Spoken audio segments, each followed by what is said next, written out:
Those pivotal battles where a single decision, a lucky break, or a moment of pure genius changed the course of civilization forever.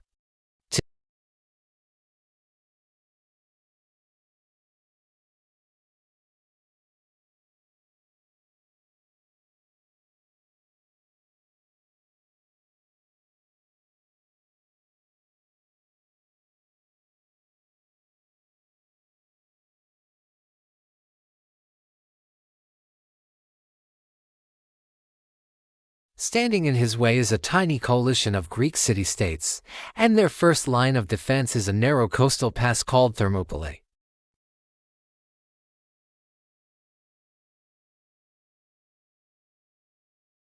For 3 days, they hold back the Persian juggernaut. It's a masterclass in using terrain to your advantage. The narrow pass nullified the Persians' numerical superiority. Though they were ultimately betrayed and defeated, their sacrifice wasn't in vain. Their heroic stand bought crucial time for the rest of Greece to mobilize. It inspired the Greek navy to achieve a stunning victory at the Battle of Salamis shortly after. A victory that shattered Persian naval power and ultimately saved Greek independence and its burgeoning democracy. The legacy of Thermopylae echoes through time, a testament to how courage against overwhelming odds can inspire a nation to victory and preserve a way of life that would shape Western civilization. Now, let's jump forward nearly 1500 years to 1066 in England. The country is in turmoil. King Edward the Confessor has died without a clear heir, and 3 men believe they have a claim to the throne. One of them is Harold Godwinson, an English earl who gets himself crowned. But across the Channel, William, the Duke of Normandy, is furious. He claims the throne was promised to him. To the north, another claimant, Harald Hardrada of Norway, the last great Viking king, also prepares to invade. It's a three-way royal rumble for England. Hardrada strikes first, landing in the north. Harold Godwinson, in an incredible feat of speed and logistics, marches his army over 200 miles in just a few days and crushes the Viking invasion at the Battle of Stamford Bridge.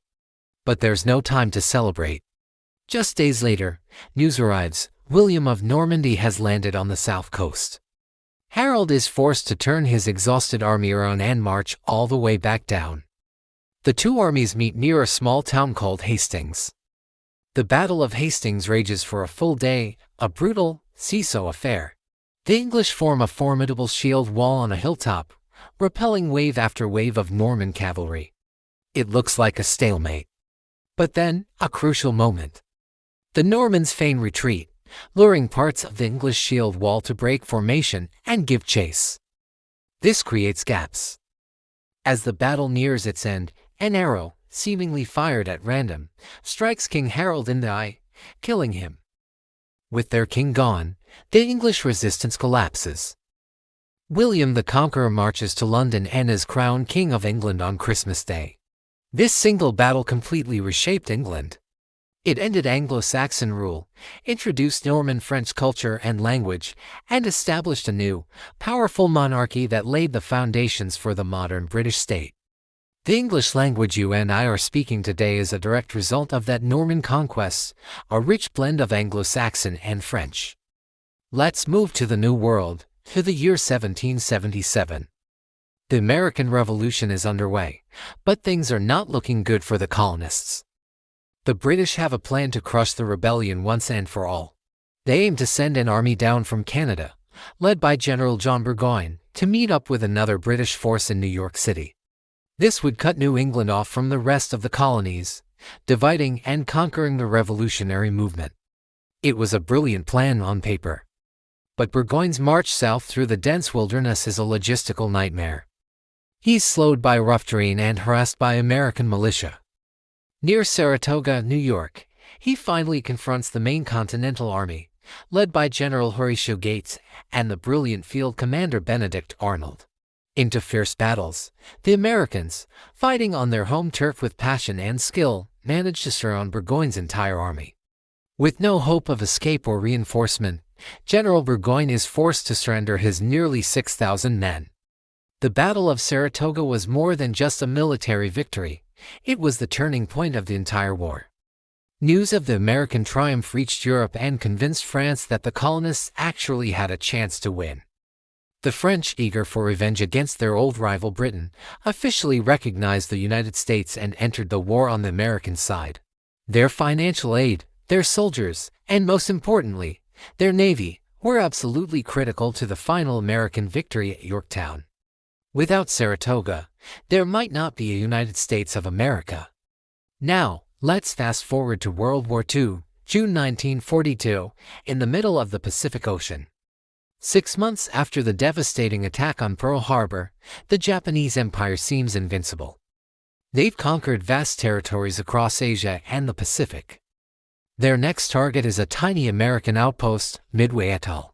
The Japanese plan is to lure the remnants of the U.S. Pacific Fleet into a trap and destroy them, securing Japanese dominance of the Pacific for years to come. Admiral Yamamoto, the architect of Pearl Harbor, commands a massive fleet, including 4 of his best aircraft carriers. He believes the American fleet is still crippled and unaware of his plan. But he's wrong. U.S. Navy cryptanalysts had broken the Japanese naval code. They knew exactly where and when the attack was coming. Admiral Chester Nimitz, commander of the U.S. Pacific Fleet, sets his own trap. He positions his 3 available aircraft carriers, the Yorktown, Enterprise, and Hornet, just northeast of Midway, waiting. The battle begins when Japanese planes attack the island. As they're returning to their carriers to rearm, American dive bombers appear in the sky as if from nowhere. In a chaotic, decisive span of just 5 minutes, they hit and fatally damage 3 of the 4 Japanese carriers, the Kagi, Kaga, and Soryu. A few hours later, they find and sink the 4th, the Hiryu. In a single day, Japan lost its 4 best carriers and hundreds of its most experienced pilots and irreplaceable loss. The Battle of Midway completely shifted the balance of power in the Pacific. The tide of the war had turned. From that moment on, Japan was on the defensive, and the United States began its long, hard-fought island-hopping campaign toward victory. Finally, let's look at a battle that ended an empire.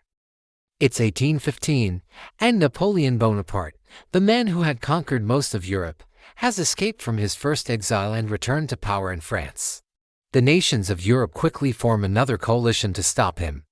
Napoleon knows his only chance is to strike fast and defeat his enemies one by one before they can unite their full strength against him.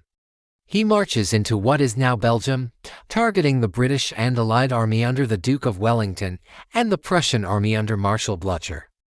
After a preliminary battle, the main event takes place on June 18th, near a small village called Waterloo. Napoleon unleashes his powerful French army against Wellington's forces, who have taken up a strong defensive position along a ridge. The fighting is ferocious, a bloody slog of cannon fire, cavalry charges, and infantry assaults. Key moments include the desperate defense of the farmhouse at Hougoumont, which tied up thousands of French troops all day.